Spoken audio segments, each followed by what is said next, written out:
Hey, what's up, everyone? This is Eli with TouchArcade, and I'm here with Jared. And today we are checking out a oldie but very goodie Space Miner HD, because I'm playing on the iPad, but there's also an iPhone version. This was actually our TouchArcade iPhone Game of the Year in 2010, and you know, as we go through it, it's kind of obvious why that is, or why that was. Well, it was a hotly debated choice. Yeah. When we posted that Game of the Year, but I think I think we made the right choice. This game is so awesome, and it does so many things right that feel right for this platform. So the difficulty mode, like, you start on normal, but like eventually you can unlock the hardcore and the ultra core modes, which I believe one of them is, or both of them are permadeath modes. Ultra core was really fun. So it's got like this really like awesome tongue-in-cheek like story mode here that's actually worth like looking into. You're basically like going to visit your uncle who runs like a weird kind of like space mining outfit. Hence the name of the game. And you just build out your little spaceship, shoot like asteroids, I guess. Get some ore, collect all sorts of stuff. So here's my little dude in the center of the screen here. Right now, this is obviously the very start of the game, because our ship's super underpowered, and we're just kind of shooting asteroids. What I thought was so neat about this game is that it actually kind of like observes like how things would work in space, and that like you burn your little thrusters, right, and then you just kind of keep going in that direction. Yeah, it's got the inertia effect going for it, kind of like I guess asteroids back in the day. It's very much based around that game, or inspired by. So yeah, like in the game you come across these like navigation buoys, and that's how you get like additional map data to go to different space stations, or I guess like different sections of the galaxy, or whatever else. So here's your little space mining company. You'll be seeing the screen a lot as you play the game. And here's your hangar, which you use to upgrade your ships eventually. Jebediah Gritstone. Gritstone Mining Company. So yeah, there's slap my knee and call me Georgia. There's a lot of like funny little things that happen in the plot of this game. I'm not gonna spoil anything, but it actually, like, what's weird is it's one of those iPhone games that, like, traditionally speaking, like mobile games, you don't want this kind of like in your face cutscene like these days, because everything is so like single serving, pick up and play. That like this kind of stuff is almost like now feels heavy handed, but like back when this was released in 2010. This kind of stuff was like highly appreciated. They had this level of like story in it.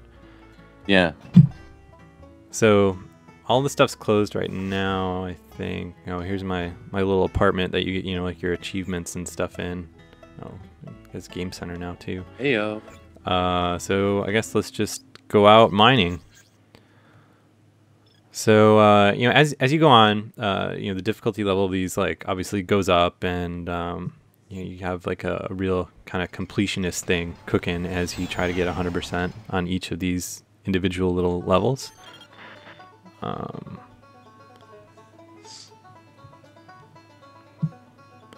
There's let's see, I don't know if this level has like the special asteroids. Yeah, so like the core of the game is you blast asteroids, and then you get like the actual ore, and you suck it up into your spaceship, and that's how you get money, which is then used to do all the space upgrade kind of stuff to make you just do better in the game. And like absolutely, I'm doing kind of bad here right now. Absolutely everything in the game can be upgraded, like from the ships to the speed that you suck the ore up, to really just about everything. And you can toggle auto shoot on and off. That's what that bottom button does. That's the thing that really makes this game, is that it's like basic kind of like asteroid sort of game, and it's fun just to play on its own. But then you have this whole story that is actually pretty involved and pretty interesting. lots of cool characters and stuff, and then this whole like RPG style like leveling up system that's really fun to like get sucked into. Yeah, and it all comes together really well. And what's neat is you actually, you know, and we're not going to see it in this playthrough because it's kind of far into the game, but you actually begin to have kind of like a balancing act with your ship, because you only have like so much power to go around to power all your junk, right? So as you get farther into the game, it's like, all right, well, do I want like a, you know, a crazy fast ship? Do I want you know, like the ability to suck up a lot of ore? Do I want to be able to hold a lot of ore? And all this other stuff, and it's not like you can have all of it at once is the trick. So what's this here? Searching ship. All right, what do we got? Cool. I think this is where I get radar on my ship. So this should show me how the weird little ship upgrade system works. So I only got 23% of the stuff in that level, so I could go back later and continue mining it if I wanted to.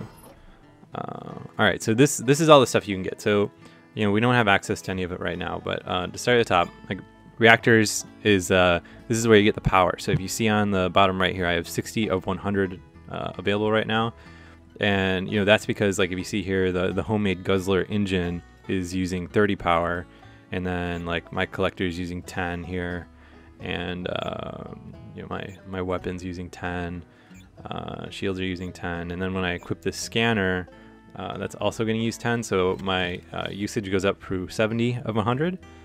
And you know, as you get more reactors, like the power level of that goes up, so you can equip a lot more junk. So you kind of have like a limited resource to work with, but you can kind of build out your ship how you want it. Yeah, and as you get more ship hulls, like some of them have like multiple like weapon attachment points and stuff like that, so you can have like you know, like different types of weapons. And I feel like there's also guns that are better against asteroids and guns that are better against ships. Because I seem to remember there being a thing where I was like. Oh, see, because I picked up that map, I got 2 more sectors now. So let's see, what do we got here? Yeah, let's go nuts. So I feel like I remember playing this game before and having like a good mix of stuff for actually like collecting ore, and then for you know, like taking down enemy ships and stuff like that. Because those start to become a threat later in the game. I don't know if we're even going to see any now, but like as you can see in the top right corner now, I have a map that's showing where all the asteroids are. I feel like these green ones give you more. Maybe? Yeah. So you come across like different types of ore as well, and those are worth more money, which in turn is used to buy more junk for your ship. And you know, the way it all works out is really clever. Cause like especially if you start to like min-max your ship and then going back to like get all the money to buy all the best stuff, and it's really cool. And then you know, like when you play through the game and then you unlock the permadeath mode, and you know, I don't know how into like brutal difficulty levels people are, but like this game is really exciting when you're playing on permadeath mode, like especially if you're a few hours into it, because you get like really invested in your ship and everything like that, and it totally changes how you play. Because I mean like right now I mean like I don't really care, I'm like bumping into stuff and you know, doing everything else, because you know, worst case I just like need to restart this level, as opposed to losing everything that I've done with my ship so far. So we'll check this out. I discovered the Orion sector, and this is basically the game here. I mean, you just kind of keep going at it. You come across like all different characters. Some of them are pretty funny. All sorts of different ships, everything else. It's just, I don't know, it's a really good game, and I feel like it's aged really well. Like if you pick this up and play on your iPad or whatever, like it doesn't feel like an old game. Yeah, watching you play this makes me want to pick it up again and go through it. But man, I wish I had widescreen, because I really like playing this on my iPhone. Yeah, that's kind of the maybe problem. I'll throw it on my iPad, but I wonder if they would ever update, or hey, maybe come out with a sequel or something. That would be cool. Beanin, if you're listening. The problem is I've talked to them about it, and they're like, it's just like, you know, like this kind of game nowadays like doesn't make a whole lot of scratch. Like this was like a serious like production team that built this game and stuff, which is why it just like exudes quality, you know, from like everything from like the storytelling to you know, how the different game mechanics work, and like even how you have these little like stars in the background that like go different ways depending on like how fast your ship's moving. I don't know if you can see those or not. All the little details. Yeah, so here we got our map, and then we're full on cargo, so now we're returning to base. But yeah, it's a bummer that, I mean, this is such a well-made game, and you can tell there's so much love and, you know, hard work put into it, and it just screams it everywhere. But those are tough games to sell on a place like the App Store, which is kind of unfortunate. Yeah. So here's the little alien dude that we meet. And there's a bunch of different characters that you come across. You know, being in the stars and all, or in a universe that has intelligent aliens and stuff like that. You know, it's fun. So like now I just unlocked the shop, and you know, you get all sorts of different stuff. So like I have the old Slug Buddy equipped, and I'm buying the new Slug Buddy here and equipping it on my ship, and then we are good to go. So we can we'll take this out and stretch our legs on this, and then I don't know, should we check out Space Miner Blast too, I guess? Does that make sense to have? Yeah, that was more of like we could. It's like the arcade version of this that's heavily stripped down, and it's almost like a light version, but it's not free. Right. But it gives you a taste of just the action only, really, without all the story and RPG stuff. So we'll just do this for a second, so you can see the difference in the. See, like my weapon's shooting way faster now, and like I'm just like kind of ripping through these ones that I had to hit a couple times before.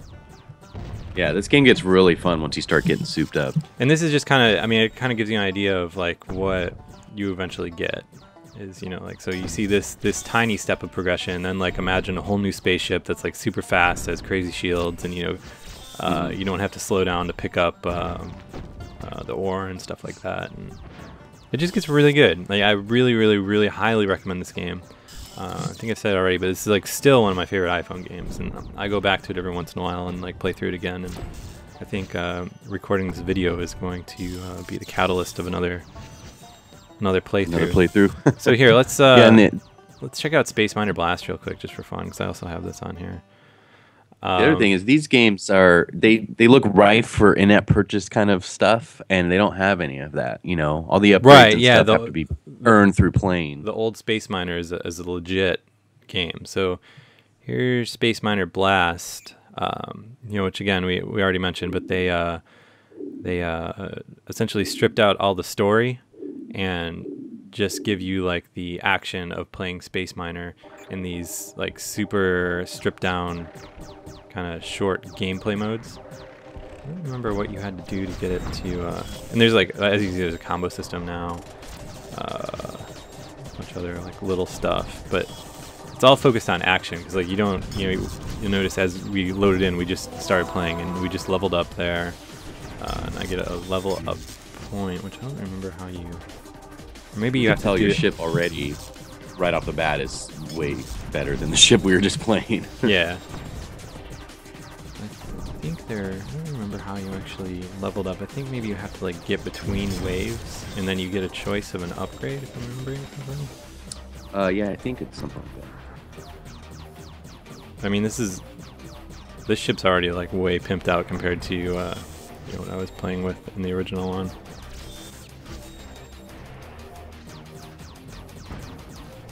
I think this has in-app purchase in it, maybe, but it was just like, to unlock additional stuff, like a single in-app purchase. Some fact checking for you. It does not, actually. No in-app purchase either. So no.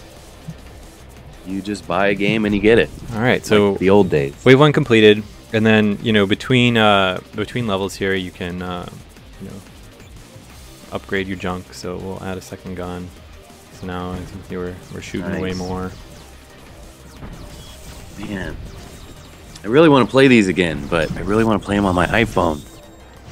Yeah, and like that's the problem is, as hardware changes, iOS system level changes, and all that stuff hit. Like, you have these old games that just kind of get forgotten because there's not a whole lot of reason for developers to be like, oh yeah, let me go update that game that literally got downloaded twice last week. Yeah, I mean, it takes time and money, and so. But still, I've been surprised lately. Like, every once in a while, a game will pop up that you thought was just forgotten, and it's like, hey, we have iPhone 5 support, and a couple other new things like Game Center or whatever, and you're like, it really gets me excited again for some of these older games. Yeah, no, totally. I mean, I think Space Miner is an amazing game. Like, both Space Miner and Space Miner Blast. Like, I tend to prefer Space Miner because I think I like the progression of it a lot more. Because you get a lot more invested in it than you do in a simple kind of pick up and play game like this. And I mean, I feel like I have a million pick up and play games on my phone, so that's not really that entirely interesting to me. Not to say this is a bad game, but like, I'm gonna play a game like this, it's gonna be something else. Oh, here's a little UFO guy. Let's see here. This looks special. Getting ore like crazy, son. So yeah, I mean, I don't know how many waves we need to do with this, but that's it's basically Space Miner Blast and Space Miner. So yeah, definitely check out either or both. Yeah, they're awesome. I highly recommend both of these games. Like, I guess they're a little bit better on the iPad now. I'm playing these on the iPad Mini. They both work really well. They haven't gotten updates for the widescreen, which, as Jared mentioned, is pretty annoying. So I would definitely say pick up the HD version. Space Miner Blast here is universal, so that doesn't matter. But Space Miner HD is definitely the one you want to get. So, highly recommended. Definitely check these games out.